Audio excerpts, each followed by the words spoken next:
problem, the head of MI6 went to Downing Street and told the Prime Minister, Alistair Campbell, and one or two others, that he had been to America and that the case for war was now regarded as inevitable, and that facts were being fixed around policy. Not a word of that came to you, to me, to anybody else who was debating, but it shouldn't surprise you, because 9 months later, the Attorney General, regarded as the bedrock of British Constitution against corruption, took his own opinion in which he expressed grave reservations about the legality of the war and buried it.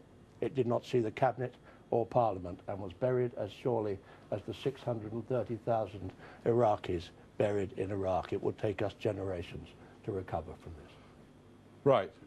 Let's open this up to the floor now. Anybody want to make a point? You may make it as directly, as pointedly, or indeed as repeatedly as you wish to any of the speakers. Let's deal first of all with this question of whether this war has been worth the cost. Who'd like to come in on that? Could I just ask Mike, as I've got the floor, a question? If you feel it was so strong, if you feel it was so right to go in, why didn't we listen to history? Why didn't we have a reconstruction plan? There were reconstruction plans.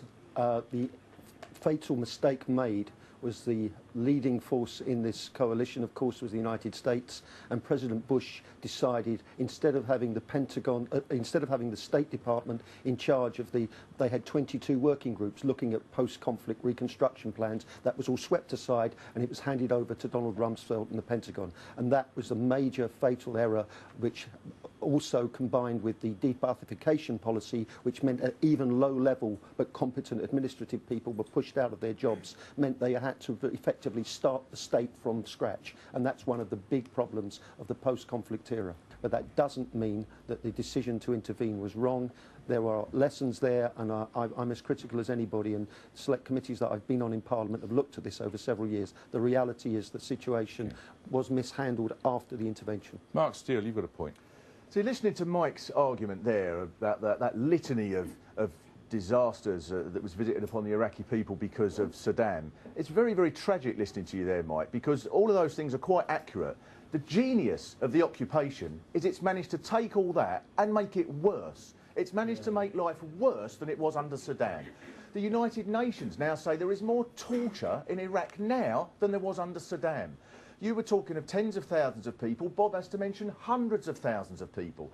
The Minister of Health there, the one that is part of the government that we supposedly support, says that even in the days of sanctions, things were not as bad as they are now. And indeed, the Iraqi people, who we are supposedly liberating, no matter how you judge this thing, no matter what poll you use, the polls that are used by the British and the Americans, and clearly the evidence supports this, says that over 80% at the minimum of people in Iraq want the occupying forces out. Yeah, and so all of those things you say are true, and we've managed to make it worse. That is the genius, and it's not just a mistake, it's because we never went there to liberate the people of Iraq. We went there to secure Iraq and its oil for the tiny handful of people. For a tiny handful of people at the top of American society. Never mind the people of Iraq. Unlike you, the Iraqi people are glad that Saddam has gone. Unlike you, they welcomed the liberation and getting rid of it. And even today, the opinion polls in Iraq, which you quote, the vast majority of Iraqis say that despite all the difficulties, it was right to get rid of Saddam. OK, there's a point over here. You, sir, at the back, standing with your hand up. That's Thank you. I'm listening to Mike Gapes, and you're a very intelligent man. So I'm wondering why you're spouting this nonsense. To what position in Gordon Brown's administration do you aspire? I'm saying what I believe. I spent 25 years working and campaigning with Iraqi communists, Iraqi socialists, Iraqi Democrats, Iraqi Kurds who were in exile in this country. I've got friends in this country who I would have actually been betraying if I had not taken the historic opportunity to get rid of, to make a contribution to getting rid of that Saddam regime. There's a chap right at the back over here on the right-hand side in the outer darkness there. I think what Mike has said, you know, it sounds meritorious, really, but if you examine it closely, it smells of hypocrisy. The fact of the reality is this, that Saddam Hussein was created by our countries and sustained by ourselves, and it was strengthened by ourselves. And then we want to hold high moral ground to say that we slay this evil dictator. Right. What is the thing to do now? Has anyone got any suggestions, given, you know, we have got troops in Iraq? Now that we've got rid of the unpopular leader in England, I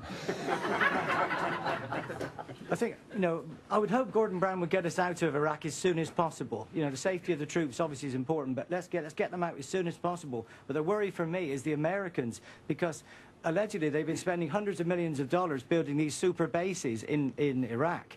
Now, what is that about? Obviously, it's the next stage for the war in Iran. You know, so we can control our own destinies to a short extent, but we can't control the US. Let's have the closing statements then. Now, first of all, you, Mark Seal. Well, see, I think there are enough clues about this. People who say it wasn't about oil. The project for the American century, 16 of Bush's people were, in his first cabinet, were signatories to the project for the American century, and they used this term such as full spectrum dominance. This is what we were after, they said. One of the first things they did was secure the oil fields. $50 billion of contracts given to American firms as soon as the Americans got there. All of these are clues as to what really lies at the heart of this intervention. And I think the lessons we can learn is not just about something in its history. Whoops, mistake, there we are, never mind. Because these things continue now. Still now the American influence there is in trying to secure the factions of various people on one side or the other, arming Sunnis in some places and Shias on the other side. And I think the lessons we can learn is that the one thing that has not prevented the war, but the one thing that has worried these world powers has been, more than anything else, I think, has been the enormous mobilisation against the war that has been from millions and millions of people. Those are the people who should be proud. The people, and I think that what's such a shame, what's a disaster, the Labour Party, a party set up to give a voice to the poor and the underprivileged, has ended up on the defining issue of the day, being militantly to the right of millions of people around the world, the United Nations, 2 ex-presidents of America, Cat Stevens and the Pope. That's a disgrace. Mark Seal, thank you.